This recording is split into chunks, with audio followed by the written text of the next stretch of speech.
అందరికీ నమస్కారం. నా పేరు పాలగిరి వరలక్ష్మి.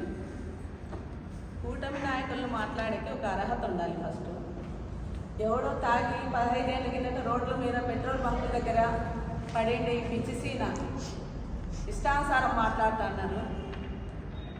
చెప్పుల దండం మేమే వేస్తాం. మా దగ్గర కూడా చాలా చెప్పులు ఉన్నాయి. చెప్పుల దండం మేమే వేస్తాం. మహిళలు అంటున్నారు.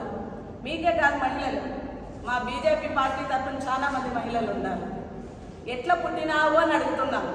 మహిళల దగ్గరకు వచ్చి మాట్లాడు. ఎట్లా పుట్టినారు? మీ అమ్మని అడుగు, మీ భార్యని అడుగు, తెలుస్తుంది ఎట్లా పుట్టినారు అని.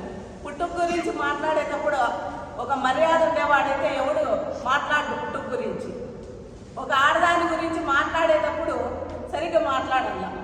మొగోళ్ళు దారాలు కట్టుకున్నారు హరీష్ అన్న అంటారు. దారాలు నీకు కట్టలేదేమో, రా ఇంటికి మేము కడతాము. లేదంటే చీరలు కావాల్సింటే ఇస్తాం, మీకు కట్టుకొని తిరగండి. సత్యన్నను కానీ హరీష్ అన్నను కానీ కూటమి నాయకులను ఎవరినైనా కానీ మాట్లాడితే మేము కూడా చెప్పు తీసుకొని కొట్టి చెప్పుల హారం మేము వేసే రెడీగా ఉన్నాము. ఏసీ రూముల్లో కూర్చొని మీటింగులు పెట్టినారు అంటున్నారు. సర్కిల్లోకి వస్తాము. మీరు ఏ సర్కిల్ రమ్మంటే ఆ సర్కిల్కి వస్తాము.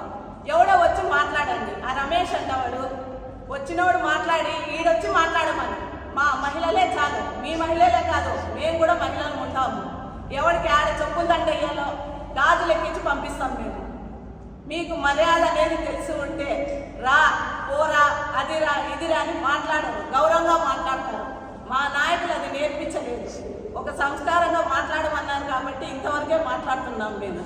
లేకపోతే మీకు చెప్పుల హారాలు కాదు, ఏం కావాలంటే అవన్నీ చేస్తాము.